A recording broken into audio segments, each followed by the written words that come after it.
कहानी की शुरुआत में लीसा नाम की एक हताश लड़की सड़क के बीचों बीच लेटी है, अपनी जान देने की कोशिश कर रही है। जैसे ही एक गाड़ी उसकी ओर आती है, दर्दनाक मौत के डर से वो अंतिम क्षण में अपना इरादा बदलती है और किनारे हट जाती है।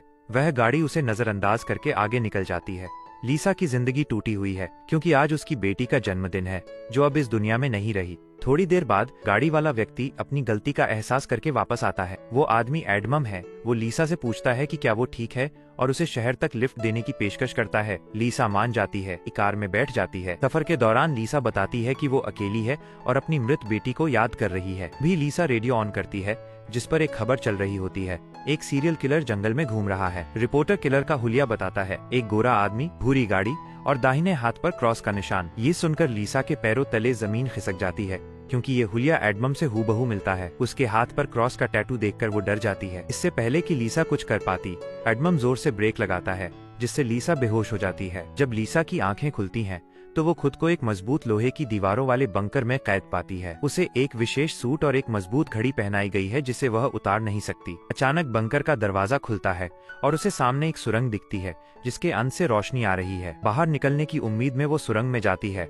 और दरवाजा उसके पीछे बंद हो जाता है। तभी उसकी घड़ी में अलार्म बजता है और 11 मिनट का टाइमर सेट हो जाता है। लीसा रेंगती हुई रोशनी की ओर बढ़ती है। जैसे ही वो करीब पहुंचती है, सुरंग का आगे का दरवाजा बंद होने लगता है। वो तेजी से जाती है, पर दरवाजा पूरी तरह बंद हो जाता है। उसे बगल में एक बहुत तंग दूसरी सुरंग दिखती है। वो हिम्मत करके उसमें से गुजरती है और एक ऐसी जगह पहुंचती है जहां 2 प्लेटफॉर्मनुमा रास्ते हैं, एक ऊपर और एक नीचे। वो ऊपर का रास्ता चुनती है, पर तभी नीचे का फ्लोर ऊपर उठने लगता है, जो उसे कुचल सकता है। लीसा अंतिम क्षणों में तेजी से रेंगकर बाहर निकलती है। घड़ी में अलार्म बजता है। आधा समय 5 मिनट बीत चुका है। आगे बढ़ते हुए उसे एक जली हुई डेड बॉडी दिखाई देती है, जिसके हाथ में भी वैसी ही घड़ी बंधी है। यह देखकर लीसा की उम्मीद टूट जाती है कि शायद यहाँ से निकलना असंभव है, पर वो हिम्मत करके लाश को साइड करती है। जब घड़ी में सिर्फ 2 मिनट बचे होते हैं, तभी लोहे की सलाखें रास्ता रोक देती हैं और दीवारों से हीटिंग पाइप्स निकलकर जगह को गर्म करने लगते हैं। ये देख लीसा घबरा जाती है।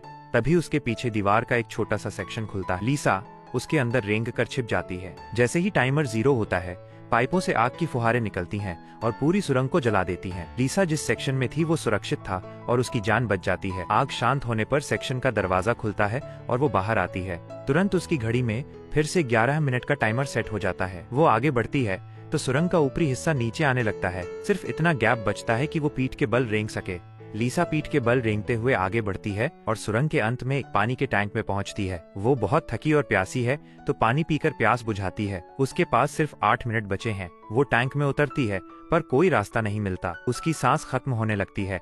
तभी टैंक में ऊपर की ओर एक दरवाजा खुलता है और वो बाहर निकल आती है। बाहर आकर थकान के मारे उसकी आंख लग जाती है। वो किसी की चीखने की आवाज सुनकर जागती है और उसका पीछा करती है। तभी उसके नीचे एक दरवाजा खुलता है, जिसके अंदर उबलता हुआ तेजाब है। लीसा बाल बाल बचती है। वो अपने सूट की मदद से उस तेजाब के गड्ढे को पार करने की कोशिश करती है। तभी उसका घुटना तेजाब को छू जाता है। सूट की वजह से घुटना गलने से बच जाता है, पर एक गहरा जख्म बन जाता है। वो आवाज का पीछा करते हुए एक लोहे की ग्रिड के पास पहुंचती है। दूसरी ग्रिड के पीछे एक आदमी है, जिसने लीसा जैसा सूट और घड़ी पहनी है, पर वो सुरंग में फंसने की वजह से पागल हो चुका है। तभी उस आदमी की घड़ी में 60 सेकंड की काउंटिंग शुरू होती है और हीटिंग पाइप्स फिर से निकल आते हैं। बचाव के लिए चैम्बर उन दोनों के बीचों बीच खुलता है, जिसमें सिर्फ एक ही व्यक्ति के लिए जगह है। दोनों ग्रिड हटती हैं और दोनों चैम्बर की ओर भागते हैं और अंदर जाने के लिए आपस में लड़ते हैं। लीसा उस पागल आदमी को लात मारकर बाहर कर देती है। जैसे ही 60 सेकंड खत्म होते हैं, शीशे का दरवाजा बंद होता है और उस आदमी का हाथ काट देता है। लीसा देखती है कि कटे हुए हाथ पर क्रॉस का टैटू है। ये आदमी कोई और नहीं, एडमम है। लीसा की सारी दुविधा दूर हो जाती है। एडमम उसे कैद करने वाला नहीं, बल्कि इस खेल में फंसा हुआ एक और शिकार था। घड़ी पर 11 मिनट पूरे होते हैं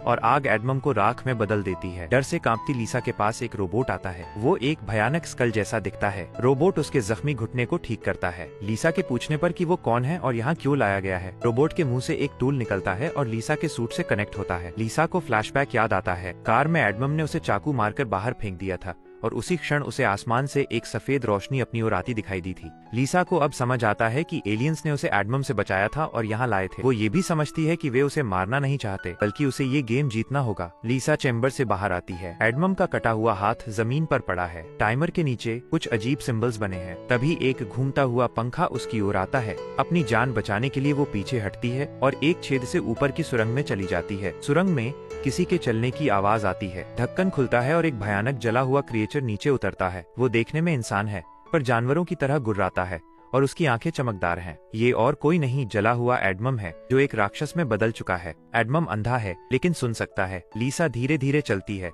पर उसकी घड़ी फर्श से टकराती है और एडमम उसकी ओर लपकता है। लीसा एक पतली सुरंग से बचकर निकल जाती है। लीसा एक ऐसे कमरे में पहुंचती है इसकी कांच की दीवारों पर उसके जीवन की सारी यादें दिखाई देती हैं, जिनमें उसकी लापरवाही से हुई बेटी की मौत का दृश्य भी शामिल है। लीसा रोती है, तभी उसे छत से एडमम फिर से आता हुआ दिखाई देता है। वो दूसरी सुरंग में भागती है जहाँ उसे बाहर नीला आसमान दिखता है। आजादी देखकर वो खुश हो जाती है, पर सुरंग को पार करने के लिए उसे कांटेदार तारों के नीचे से गुजरना होगा। सिर्फ 60 सेकंड बचे हैं और हीटिंग पाइप्स बाहर आ चुके हैं। लीसा तारों के नीचे से जाती है जिससे उसकी पीठ लहूलुहान हो जाती है। वह खून से लथपथ होकर धीरे धीरे बाहर निकलने की कोशिश करती है। पीछे एडमम बचाव चेंबर में छिप जाता है। जैसे ही 60 सेकंड खत्म होते हैं, आग का सैलाब आता है। इससे पहले कि आग लीसा तक पहुंचती, उसके ठीक नीचे एक द्वार खुलता है और वो एक चैम्बर में गिरकर बेहोश हो जाती है। जब लीसा की आंख खुलती है तो वो उसी शुरुआती जगह पर होती है जहाँ से उसने शुरू किया था। उसकी सारी मेहनत बर्बाद हो चुकी थी। वो टूट जाती है और रोबोट से कहती है कि अब वो सिर्फ मरना चाहती है। रोबोट उसके अनुरोध पर एक इंजेक्शन निकालने लगता है। तभी लीसा को एडमम के हाथ पर बने सिंबल्स याद आते हैं। वह समझ जाती है कि वे जरूर बाहर निकलने का रास्ता बताते हैं। वो अपने खून से दीवार पर उन निशानों को बनाती है और समझती है कि वे एरो तीर हैं तो सही दिशा बताते हैं। वो तुरंत रोबोट से अपने जख्मों को ठीक करने को कहती है और एक नई उम्मीद के साथ फिर से सुरंगों में निकल पड़ती है। वो तेजाब के गड्ढे के पास रुकती है और घड़ी को तेजाब में जलाकर कलाई से अलग करती है। उसकी कलाई पर भी वैसे ही सिंबल्स बने होते हैं जिनमें कुछ बदलाव थे। लीसा अब सिंबल्स के अनुसार हर बार सही रास्ता चुनती है। पहला एरो लेफ्ट की ओर था। वो पहली बार की तरह लेफ्ट की जगह घड़ी के सिंबल के मुताबिक राइट सुरंग में जाती है। आगे 2 सुरंगों में उसे लेफ्ट वाली चुननी थी। वो हर बार सही रास्ता चुनकर आगे बढ़ती है, पर तभी जला हुआ एडमम फिर से उसका पीछा करता है। लीसा समझदारी दिखाते हुए अपनी घड़ी को एक सुरंग में फेंक देती है और खुद दूसरी सुरंग में छिप जाती है। एडमम घड़ी की आवाज का पीछा करते हुए उसी सुरंग में घुस जाता है जहां लीसा ने घड़ी फेंकी थी। लीसा कलाई पर बने सिंबल्स को चेक करती है और देखती है कि उसने एडमम को जिस सुरंग में भेजा था वही सही रास्ता था। बाध्य होकर लीसा भी उस सुरंग में घुस जाती है जो किसी जानवर के पेट जैसी लग रही थी। वो धीरे धीरे आगे बढ़ती है और अपनी घड़ी को पड़ा हुआ देखती है। एडमम भी वहीं मौजूद है। लीसा चुपके से घड़ी उठाती है, पर तभी 60 सेकंड बचे होने का अलार्म बजता है। एडमम को भनक लग जाती है और वो लीसा का पीछा करता है। लीसा वापस भागती है और बचाव चैम्बर में छिप जाती है। एडमम भी पहुंचता है पर चैम्बर का दरवाजा बंद हो जाता है। लीसा एडमम को चिढ़ाने के लिए मिडिल फिंगर दिखाती है। इस बार हीटिंग पाइप्स बिना आग बरसाए अंदर चले जाते हैं और चैम्बर का दरवाजा खुल जाता है। एडमम लीसा पे टूट पड़ता है। लीसा खुद को बचाते हुए एडमम के सर को अपने पैरों से दबाती है। पीछे से चैम्बर की दीवार भी उसे आगे धकेलती है, जिससे शैतान एडमम का सर कुचल जाता है और लीसा को फाइनली उससे छुटकारा मिलता है। लीसा अब आगे बढ़ती है। उसकी कलाई पर बने सिंबल्स के अनुसार उसे राइट वाली सुरंग से जाना था और ये इस भूल भुलैया की आखिरी सुरंग थी। तभी लेफ्ट वाली सुरंग से एक लड़की बाहर निकलती है।